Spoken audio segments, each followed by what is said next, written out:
Russia has officially announced its withdrawal from today's negotiations in Geneva, so the meeting is taking place between the Ukrainian and American delegations without the participation of the Russians. On the American side, in addition to Stephen Witkoff and Kushner, the US Secretary of the Treasury Scott Bessent is also participating in the negotiations. Bessent, by the way, is undoubtedly a supporter of Ukraine within the Trump administration. But the Sunday statements by Stephen Witkoff, which I will talk about today, plus the very format of the meeting in Geneva, hint to us that once again they will try to, push some economic bonuses on Ukraine so that Ukraine will stop, as Stephen Witkoff put it on Sunday, throwing around the word dignity. Well, that is, just take it and hand over Donbass to Putin. And the conversation between Trump and Zelensky was also on this topic. So, for now, the Kremlin stated that they do not see any point in a meeting between Putin and Zelensky. Although Putin, like a parrot, once again invited Zelensky to Moscow, where of course he will not go. Today, the Ukrainian and American delegations are working on the prosperity package, which includes mechanisms for economic support and recovery of Ukraine,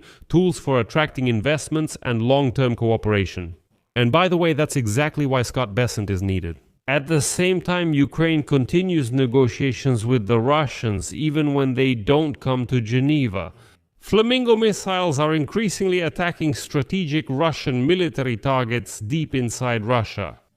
My name is Alexei Pechi. Let's discuss this topic together. But before we start, I ask you to subscribe to this channel, like the video, leave any comment under this episode, and subscribe to my Telegram channel Pechi News. The link to it is in the description of this video, where we post breaking news as it comes in. So today the Russians have officially withdrawn from the negotiations. As you probably remember, there was originally supposed to be a trilateral meeting in Geneva today between the US, Russia and Ukraine. There were even announcements that this meeting would take place in parallel with the Iranian negotiations. But just yesterday it became known that the Russians would not be in Geneva. The meeting between the US and Ukraine would be bilateral. The meeting was postponed to early March, and the Kremlin did not name the reasons for this postponement. But judging by how Vladimir Putin comes up with stories chaotically, sometimes about Kyiv's plans to blow up the Turk Stream gas pipeline, sometimes tales that France and Britain are giving nuclear weapons to Ukraine. The Russians are simply stalling for time and looking for reasons to disrupt the negotiations. Later, Zelensky confirmed that there would be no meeting with the Russians in Geneva today. As is known, in addition to Witkoff and Kushner, the US Secretary of the Treasury, Scott Bessent, is also participating in the negotiations on the American side. But Witkoff's statement on Sunday, plus this whole format, of negotiations in Geneva with Scott Bessent participating, kind of hints to us that now they will try to offer some economic perks to Ukraine, so that Ukraine will finally just give up Donbass. And here I want to remind you what Stephen Witkoff actually said on Sunday, why I'm saying now that this negotiation atmosphere is, well, not the most positive. Witkoff gave an interview to Lara Trump on Fox News. Lara Trump is the wife of Eric Trump, Donald's middle son, so she's Donald Trump's daughter-in-law, and even she understands that the whole problem is with Putin. I had a separate episode on this topic, so go back to the YouTube channel and watch it. And now I'll quote Stephen Witkoff from this interview. This is a stupid war, they're arguing over these territories. Everyone throws around the word dignity, but what does dignity give you when you have so many killings? We sat both sides down and it had a positive effect in some ways, and it doesn't look like they want to fight each other. I don't think they do. What's happening is at the leadership level, they're having a hard time closing the deal. Well, basically, Stephen Witkoff is saying that Ukrainians, just forget about Donbass already. Why are you so hung up on some kind of dignity? Come on, just give Putin the territory. Putin even promised that if he's allowed to steal Donbass, then that bald Kremlin thief definitely won't continue the war. But the problem is that Vladimir Putin wants to wipe Ukraine and Ukrainians off the face of the earth, and all this Russian filth has said this more than once. And the issue is not just about Donbass. Plus, Witkoff's statement that he doesn't think both sides want to fight. So, if the Russians didn't want to fight, why did they even start this war? What's the logic? If they really don't want to fight, then they should just pack their things and get off the holy Ukrainian land. Just leave, walk out, and that's it. The war would be over. The war wouldn't continue. If they don't want to fight, why are they fighting? Here's a question for Ukrainians. Why are Ukrainians fighting? Because if they don't, they won't have a country. These unwashed Russians will simply destroy Ukrainians. But according to Witkoff, as he says, they don't want to go, meaning they don't want to fight. Then Witkoff stated the most important thing, and that was on Sunday. A quote. Jared Kushner and I made a proposal to both sides, which will bring them to the table in the next 3 weeks and might even lead to a summit between Zelensky and Putin. Maybe at some point it will turn into a three-way meeting with Trump, we'll see. And today Witkoff and Kushner are meeting with the Ukrainian delegation. And here is the most interesting part in the context of the proposal that Stephen Witkoff is talking about. The Secretary of the National Security and Defense Council of Ukraine, Rustem Umerov, said that Ukraine will be represented along with him by the head of the Servant of the People faction, David Arakamia, Minister of Economy Alexei Sobolev, and First Deputy Minister of Social Policy Daria Marchak.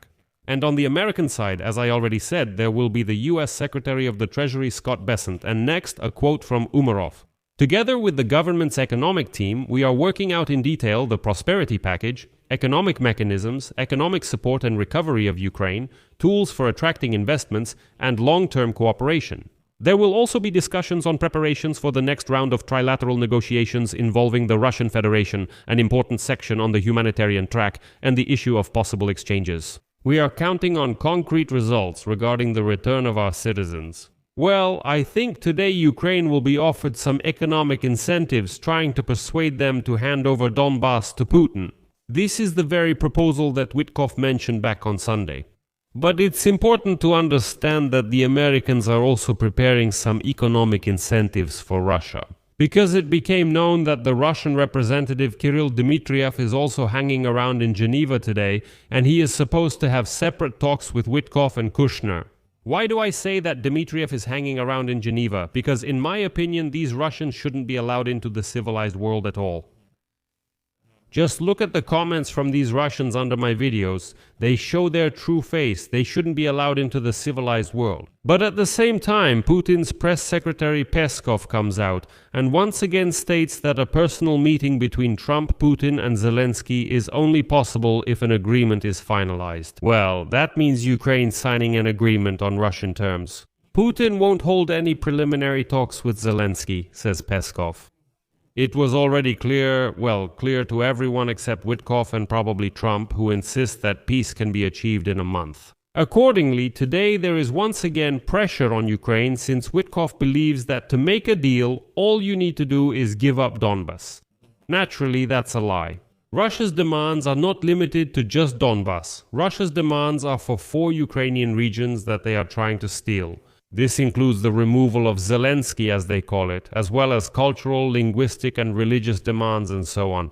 And this actually means the complete transfer of Ukraine under Russian political control, in effect the creation of a puppet state, just like what happened with Belarus, because nominally Belarus seems to be sovereign, but in reality it hasn't been sovereign for a long time. It is completely under Moscow's control, and that's why Ukraine is putting its own pressure on the Kremlin using Flamingo missiles. Let me remind you, on the night of February 21st, Russians were complaining that in Votkinsk, that's in Udmurtia, loud noises were heard. Well, we call them explosions, they call them pops. To this day, these are frightened Russians who say, "Oh, you can't call it an explosion."